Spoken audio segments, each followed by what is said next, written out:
We bring you the latest updates from the Pna Newsroom. Negros Oriental Representative Arnolfo Teves Jr. is expected to participate in a House Ethics Committee hearing via video conference on his continued absence in Congress. Teves' legal counsel Ferdinand Topacio said the lawmaker plans to report to the panel certain information such as why he is being framed up in the killing of Negros Oriental Governor Roel Degamo and why he can't attend the hearing in person.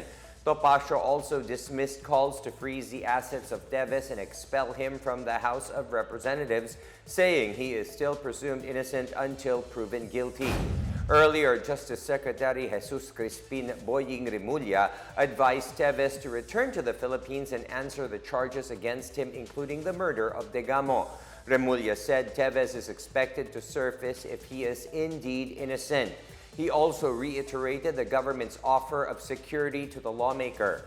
Teves is facing separate criminal complaints in connection with illegal firearms and killings, including the death of Negros Oriental board member Miguel Duwog and several others in 2019. Teves claims that his life is in danger after being tagged in the Degamo case. His travel authority expired on March 9. Over 18,000 fisher folk affected by the oil spill in Oriental Mindoro received aid from the Department of Social Welfare and Development. About 116 million pesos worth of aid for affected fisher folk was allotted by the DSWD through its Cash for Work program.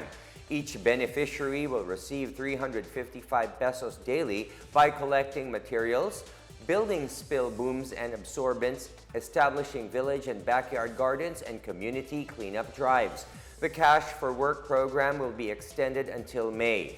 The DSWD said that as of March 20, about 32,000 families or over 151,000 individuals were affected by the oil spill caused by MT Princess Empress. At least 131 barangays were affected in Oriental Mindoro, Palawan, and Antique.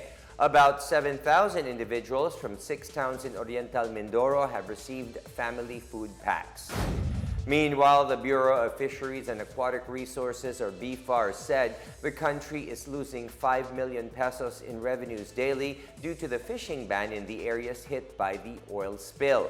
The BuCor said at least 19,000 fishermen in 9 municipalities in Oriental Mindoro were affected by the oil slick from the sunken tanker. It, however, assured that the oil spill would not cause a nationwide shortage of fish.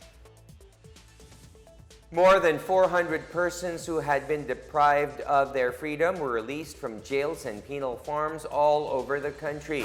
According to the Bureau of Corrections, 152 of those who were freed had fulfilled the maximum jail terms, 169 had been granted parole, 70 had been found not guilty, and 10 had been given probation. Majority of those who were freed were from the New Bilibid prison in Muntinlupa City. The simultaneous release was witnessed by Justice Secretary Jesus Crispin Remulla, BuCor Acting Director General Gregorio Catapang Jr., and Public Attorney's Office Chief Persida Acosta at the Correctional Institutional for Women in Mandaluyong City. Hindi na ho lahat ng nakapiit ay nagkasala talaga, ngunit minsan ay binabalas.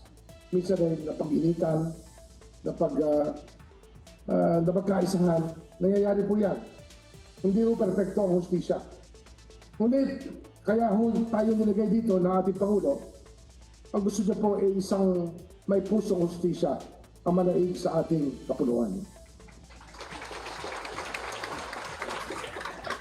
Compassionate justice. Yan po ang kanyang paningin sa lipunan natin na dapat may puso ang batas at may puso ang kamay na bakal at may puso naman. Huwag naman bakal lang. Hindi pwede malamig na malamig. Dapat may init din. Kaya tama po at tumpak ang plataforma ng ating mahal na sekretary na palayain na ang dapat lumaya. Huwag nang intayin at sila'y mamatay pa sa kulungan. Huwag nang intayin at sila'y baldado na saka pa sila uuwi. In other news, China's leader Xi Jinping heads to Moscow, Russia, to demonstrate support for Russian leader Vladimir Putin and examine possible steps for peace in Ukraine. The trip to Russia provides Xi with an opportunity to improve ties with a crucial neighbor and partner of convenience. Putin, meanwhile, welcomed the arrival of Xi, saying both Russia and China are battling shared threats. Putin and the country's Commissioner for Children's Rights, Maria Lvova-Belova, have both been issued arrest warrants by the International Criminal Court in connection with the ongoing conflict in Ukraine. The warrant was purportedly issued for the war crime of the population displacement and transfer from occupied territories of Ukraine to the Russian Federation. And that is the latest and the biggest stories from the Pna Newsroom. For more news content, visit our webpage or head on to the Philippine News Agency's Facebook and Twitter accounts. We are also shown on the social media pages of the Presidential Communications Officer, PCO. Stay tuned for more news updates. I am William Theo. We tell stories that inspire change.